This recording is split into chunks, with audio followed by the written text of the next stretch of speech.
ഇത് തന്നെ. വരാം. എന്നെ മനസ്സിലായി കാണില്ല. ഞാനാണ് ലാസർ, ചക്കച്ചാമ്പറമ്പിൽ ലാസർ. ഓ, നമ്മുടെ ജോയിയുടെ ഇളയപ്പൻ. ഈ ലാസറിന്റെ കൂടെ ആയിരുന്നു അരവിന്ദനും ചന്തവും പോണ്ടിച്ചേരിയിലെ. അതെ, അതുകൊണ്ടാണല്ലോ ഞാൻ ഈ ഗതിയിലായത്. ഇതാണ് അരവിന്ദന്റെ അച്ഛൻ, ജസ്റ്റിസ് ശങ്കരമേനോൻ സാറ്. നമസ്കാരം. ഇത് അമ്മ. ഇത് ആര്? അരവിന്ദന്റെ വല്യച്ഛൻ, പൂങ്കുളത്ത് ദാമോദരമേനോൻ. അത് തന്നെ, പൂക്കളം. പൂങ്കുളം. കുളം. ഞാൻ പോണ്ടിച്ചേരി മാർത്താണ്ഡം കൊട്ടാരത്തിലെ മാധവർമ്മയാണ്. നമസ്കാരം. വരൂ, ഇരിക്കൂ.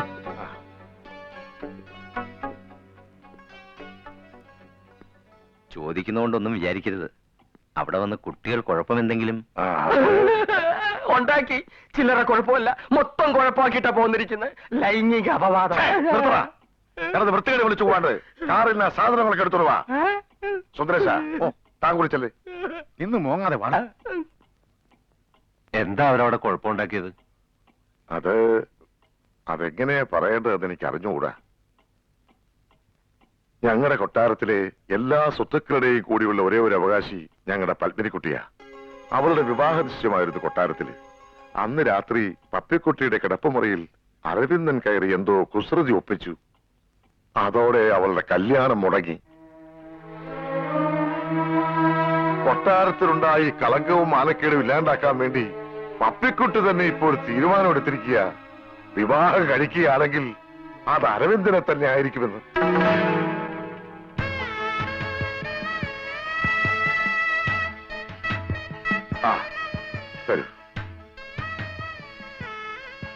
ഇതൊക്കെ അങ്ങോട്ട് സ്വീകരിച്ചിട്ട് ഞങ്ങളുടെ കൊട്ടാരത്തിന്റെ മാനം ഇവിടുന്ന് രക്ഷിക്കണം.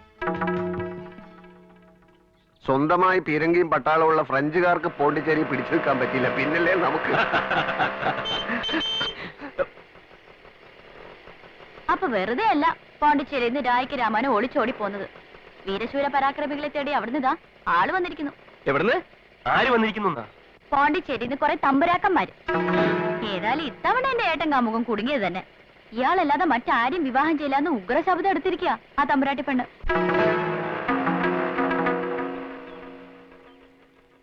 ഈ സന്തോഷം എത്രയും പെട്ടെന്ന് എനിക്ക് കൊട്ടാരത്തിൽ അറിയിക്കണം. മാത്രമല്ല, ഇനി നിങ്ങൾ എല്ലാവരും കൂടി അങ്ങോട്ടേക്ക് വരണം. നമ്മൾ എല്ലാവരും കൂടി ഒരുമിച്ചിരുന്നിട്ട് വേണം കല്യാണ ദിവസം നിശ്ചയിക്കാൻ.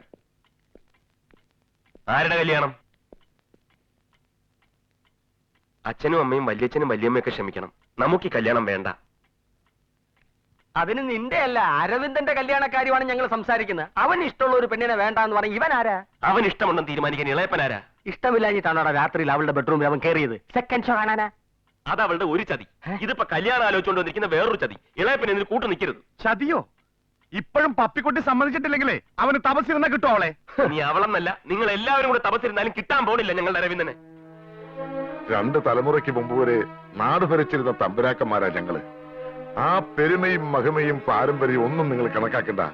അവളെ പോലൊരു പെൺകുട്ടി ഇവിടെ നിങ്ങൾക്കുണ്ട്. അത് മാത്രം ഓർത്താ മതി. ഈശ്വരന്റെ മുമ്പിൽ മാത്രമേ ഞാനിങ്ങനെ കൈകൂപ്പി നിന്ന് കേണിട്ടുള്ളൂ. ഈ വിനയവും മര്യാദയൊക്കെ ഇപ്പൊ എവിടുന്ന് വന്നു തമ്പുരാന്? നിങ്ങളുടെ ബന്ധുവാകാനുള്ള എല്ലാ യോഗ്യതകളും അരവിന്ദനുണ്ടെന്ന് മനസ്സിലായപ്പോഴോ? അതോ ഇതിനേക്കാൾ നല്ലൊരു ബന്ധം അവൾക്ക് കിട്ടില്ലെന്ന് ഉറപ്പായപ്പോഴോ? എന്തായാലും നിങ്ങളുടെ ആ തമ്പുരാട്ടിയോട് ചെന്ന് പറഞ്ഞേക്ക്, അവളെ കെട്ടാൻ അരവിന്ദന് മനസ്സില്ലെന്ന്. ഇല്ല മാധവമാമ, ഇനി നിങ്ങൾ എന്തൊക്കെ പറഞ്ഞാലും ശരി, എന്റെ തീരുമാനത്തിൽ നിന്ന് ഞാൻ പിന്നോട്ട് പോവില്ല. അയാളെ അല്ലാതെ വേറൊരാളെ എനിക്ക് വേണ്ട. പപ്പിക്കുട്ടി, ഇങ്ങനെ വാശി പിടിച്ച് ഡാഡിയെ നീ വീണ്ടും വിഷമിപ്പിക്കുക. പിന്നെ ഞാൻ എന്താ ഡാഡി ചെയ്യണ്ടേ? ഇനി കല്യാണാലോചനയായി വരുന്നവരോടൊക്കെ ഞാൻ കാല് പിടിച്ച് കെഞ്ചി പറയണോ എന്നെ വിശ്വസിക്കാൻ?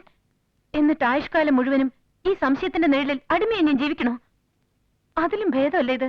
അതിന് ഇതൊരു മോശം ബന്ധമാണെന്ന് കരുതിയിട്ടല്ലേ പപ്പിക്കുട്ടി. MBA പരീക്ഷ കഴിഞ്ഞ് റാങ്കും പ്രതീക്ഷിച്ച് നിൽക്കുന്നവനാണ് അവൻ. നല്ല ഒന്നാം തരം തറവാട്ടുകാരും. പക്ഷെ അവരും കൂടെ സമ്മതിക്കണ്ടേ? സമ്മതിക്കാത്തത് പയ്യനോ അവന്റെ വീട്ടുകാരോ അല്ല, അവന്റെ ആ കൂട്ടുകാരനാ.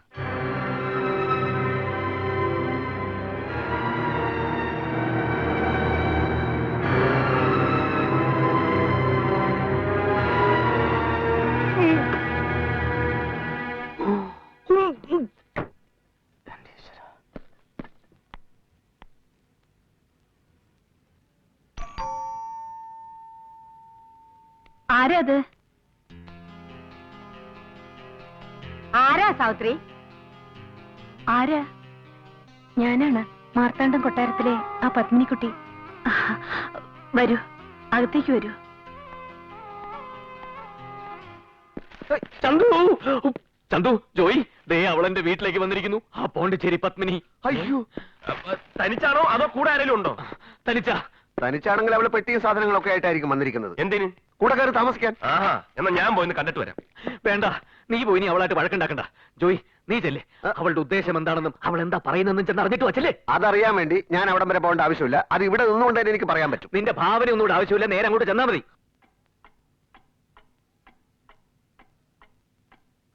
എന്റെ അമ്മയോട് ചോദിക്കുന്ന പോലെ ഞാനിപ്പോ ചോദിക്കുന്നത്, ഞാൻ എന്ത് തെറ്റ് ചെയ്തിട്ട് അമ്മേ നിങ്ങൾ എല്ലാരും എന്നെ വേണ്ടെന്ന് പറയുന്നത്? ഞാൻ ഇറങ്ങുവാണ്.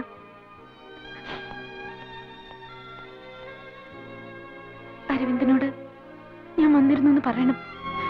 എന്തെങ്കിലും തെറ്റ് ചെയ്ത് പോയിട്ടുണ്ടെങ്കിൽ മാപ്പ് ചോദിച്ചു എന്നും പറയണം.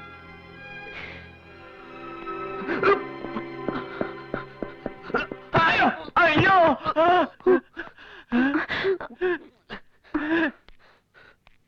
എന്താണ് ഇത്? വെല്ലച്ചൻ എന്താ ഇവിടെ? ദേഹത്ത് നനഞ്ഞു പോടാ പറയാ. നീ എന്തിനാടാ ഓടിയത്? ഒരു പശു കുത്താൻ വന്നു. പശുവോ? വീട്ടിനകത്തോ? ഇവൻ അകത്തുണ്ടായിരുന്നോ? പക്ഷെ നിങ്ങൾ പറഞ്ഞൊന്നും ഞാൻ കേട്ടില്ല. അവന്മാർ രണ്ടും കൂടെ നിന്നെ പറഞ്ഞു വിട്ടതല്ലേ? എവിടെയാണ് അരവിന്ദൻ? അരവിന്ദനോ? ഞാനിപ്പോ അരവിന്ദന്റെ അടുത്ത് വന്നിട്ട് എത്രയോ നാളായി. എനിക്ക് അരവിന്ദനെ അത്യാവശ്യമായിട്ടൊന്ന് കാണണം, പ്ലീസ്. ഓക്കെ, അറേഞ്ച് ചെയ്യാം.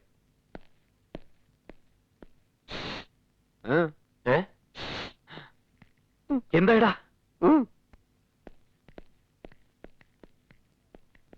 തൽക്കാലം നീ മാത്രം വന്നാ മതി. നീ എങ്ങോട്ടായി പോകുന്നത്? എടാ, അവിടെ എന്താ സംഭവിച്ചത്? നീ എന്തായി നോക്കുന്നത്? എന്താടാ, ആ പിശാച് പോയോ? എന്തിനാ അവള് വന്നത്? അവളെ കെട്ടണമെന്ന് പറയാനാ? നീ എന്താ കണ്ണൂരിട്ടുന്നത്? എടാ, ഭദ്രകാളി വന്നത് എന്തിനാണെന്ന്? എടോ, സോറി. താങ്ക്സ്. ഇനി ഞങ്ങൾ തമ്മിൽ സംസാരിച്ചോളാം. Best of luck. അരവിന്ദന് വിരോധമില്ലെങ്കിൽ നമുക്ക് കുറച്ച് നടക്കാം. വിരോധമുണ്ട്. ആ വിരോധം പറഞ്ഞു തീർക്കാനാ ഞാൻ വന്നത്. അതെങ്ങനെ പറഞ്ഞാ തീരുന്നതല്ല. പിന്നെ അനുഭവിച്ചു തീർക്കണോ? അതിനും തയ്യാറായി തന്നെ ഞാൻ വന്നിരിക്കുന്നത്. അരവിന്ദൻ എന്റെ ജീവൻ രക്ഷിച്ച ആ നിമിഷം മുതൽ ഞാൻ അരവിന്ദനെ ഇഷ്ടപ്പെട്ടിരുന്നു എന്നുള്ളത് സത്യമാ. പക്ഷേ അത് അരവിന്ദൻ വിചാരിക്കുന്ന പോലുള്ള ഒരിഷ്ടമല്ലായിരുന്നു. കൊട്ടാരത്തിൽ ആരും കാണാതെ സമ്മാനമായി ഞാൻ മോതിരം തരുമ്പോഴും ഒപ്പം ആടുകയും പാടുകയും ഒക്കെ ചെയ്യുമ്പോഴും അരവിന്ദന്റെ മനസ്സിൽ ഇങ്ങനൊരാഗ്രഹം വളരുന്നത് സത്യമായിട്ട് ഞാൻ അറിഞ്ഞില്ല. അല്ലെങ്കിൽ എന്നെ ഇത്രമാത്രം സ്നേഹിച്ചിരുന്ന ഒരാളെ ഞാൻ തിരിച്ചറിയാതെ പോവില്ലായിരുന്നു. ഇപ്പോഴും അരവിന്ദന്റെ മനസ്സിൽ ആ സ്നേഹം ഉണ്ടോന്ന് എനിക്കറിയില്ല. ഉണ്ടാവാൻ വഴിയില്ല. വഴിയില്ല എന്നല്ല, ഇല്ല. കുറച്ചു മുമ്പ് എന്നെ കുറിച്ച് വെറുപ്പോടെ പറഞ്ഞതൊക്കെ ഞാനും കൂടെ കേട്ടതല്ലേ. വെറുത്തോളൂ, എത്ര വേണമെങ്കിലും വെറുത്തോളൂ. പക്ഷെ അരവിന്ദൻ വിശ്വസിക്കുന്ന പോലെ ഒന്നും മനഃപൂർവ്വം ചെയ്തതല്ല. വേണ്ട, അതൊന്നും ഇനി അരവിന്ദൻ മാറ്റണ്ട. എല്ലാം അങ്ങനെ തന്നെ ഇരുന്നോട്ടെ. എല്ലാ തെറ്റുകളും ഞാൻ ഏൽക്കുന്നു, അതിനൊക്കെ മാപ്പും ചോദിക്കുന്നു. എന്നിട്ടും എന്നെ വെറുക്കാനെ തോന്നുന്നെങ്കിൽ വെറുത്തോളൂ. പക്ഷെ എനിക്ക് അരവിന്ദനെ മറക്കാൻ പറ്റില്ല. അരവിന്ദനില്ലാണ്ട് ഞാൻ ജീവിക്കുകയില്ല.